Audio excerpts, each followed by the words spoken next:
Well, I'm allergic to shrimp. Isn't that tragic? Everyone loves shrimp, and they say it's delicious. I don't know. But I like to make this shrimp dish for my friends when they come over, and so far, no complaints, and they're all still alive. I take regular shrimp, I saute them very, very lightly. Shrimp, you got to be careful. It cooks just like that. When you get it from the store, it's kind of brownish gray. When it turns pinkish red, it's done. Trust me. So after that, I take the citrusy glaze and I brush it on. Serve it with some light angel hair pasta, the lightest of the pasta for the smallest of the fish, right?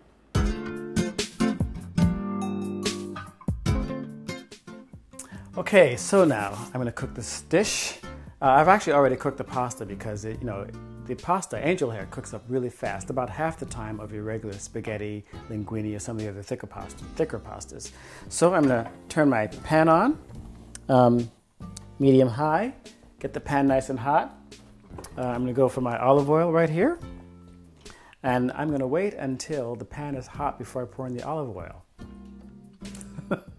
Okay. I can tell when the pan is hot because I can feel it. My hand's right over here. And meanwhile, I'm going to tell you a bit more about kitchen music. The album Kitchen Music is all about songs that my mom used to sing in the kitchen while she was making food for my brothers and me and our dad. And those old songs, I ignored them when I was growing up because I was only interested in R&B, rock and roll, British blues, and Jimi Hendrix. As I got older, I found that I still love all that music, but the stuff that my mom was singing, those old American standards, has just infiltrated my consciousness, and I love them. So I've made kitchen music as an homage to my mom, and also as a way of just honoring those great old songs from the Great American Songbook. But I've updated them with some funky flavor, because that's my generation. So on the Kitchen Music album, you'll see there's lots of beats, and some funk, and you can sort of move around to it. Anyway, I think my pan is now pretty darn hot, so I'm going to pour in a goodly amount of olive oil. And for the exact amounts, just go to robertomighty.com, and you'll see all the recipes for these dishes. So you don't have to guess as to how much I'm putting in, okay? Now this pan wasn't really quite hot enough. I kind of jumped the gun. I can tell because my olive oil is not just about to smoke. So when it's just about to smoke, then I'm going to put in the minced garlic and red onion, and then I'm going to turn the heat down. So I'm going to go over here. Oh yeah, now plus I can smell it. You know what? Here's another tip for you. When a thing smells like itself, that means it's ready. So now it smells like olive oil. Another test to see if the olive oil is ready is if it runs almost like water, and this olive oil is running almost like water. Okay. So now I don't want to burn my garlic. Garlic is very, very delicate, and I also don't want to burn my onion because that would just be a tragedy. And let me just operate these tongs properly. So in go my red onions, and it's nice. The timing is good because you can hear it sizzling a little bit. And in goes my garlic, minced garlic. And now the minute I put the garlic in there, it's going to want to burn. Garlic is very, very delicate minced. And so I'm going to keep it moving with my giant tong. Oh, it smells good. I'm going to turn my flame down, so sort of like from high to about a medium, and kind of keep this garlic and onion moving. The onion is going to start to turn translucent, and that's how I know it's done. And now it's time to pump in the spinach on one side of my great big pan here.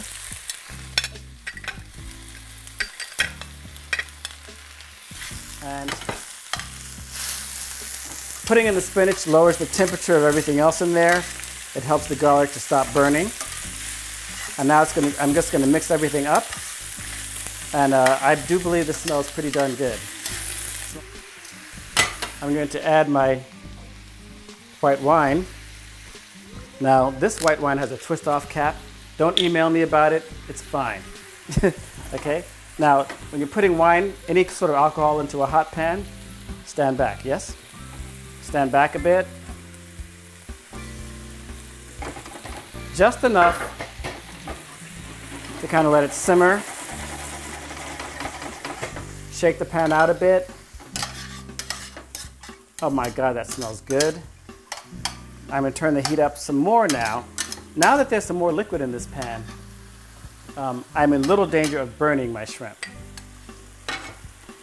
In goes the shrimp into the mixture of olive oil, garlic, onion, and spinach. And as you can see now, my red onion has really turned translucent. Now look how quickly the shrimp is cooking. Remember I said before that when the shrimp starts to turn from gray to pink, it's ready? So there you are. My shrimp is getting ready. That spinach is cooked down to nothing. This is about enough food for a small bird right now.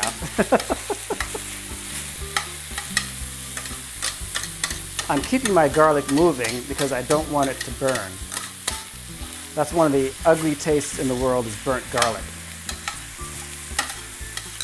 Now I can see that some of the sugar from the spinach is starting to burn a little bit here, so I could do one of two things. I could add a little bit of water to stop that process, but what the heck, let's add some wine. Again, I turn it away from myself. Oh yeah, you see, I'm sort of deglazing this pan at the same time. I reach over here. Ordinarily, I wouldn't reach across a hot pan like I just did, but hey, pretend I didn't do that.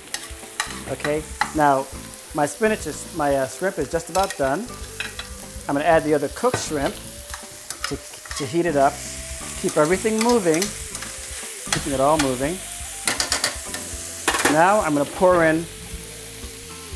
Basically, my shrimp is done. Look, you see the color? The color of the shrimp is now all pinkish, white, and red. It's done. I'm just going to heat up that other pre-cooked shrimp that I got from the supermarket. I'm now going to add a little bit of the citrus. Now, it might look like I'm deglazing, but in fact, I'm not. I'm just giving it some more flavor. You see the flame just now? That's cool, isn't it? Okay. All right, this dish has come together. It's simmering. I'm turning off the fire. Okay, now I've turned off the fire because the food is done. I've got my angel hair pasta here that I cooked earlier. It's a little clumpy, which, frankly, isn't the world's greatest preparation. But again, pretend you didn't see this part. And I'm going to just put that off to one side. And now I'm going to plate this by making sure that I get lots of that citrus juice right in there on top of the pasta.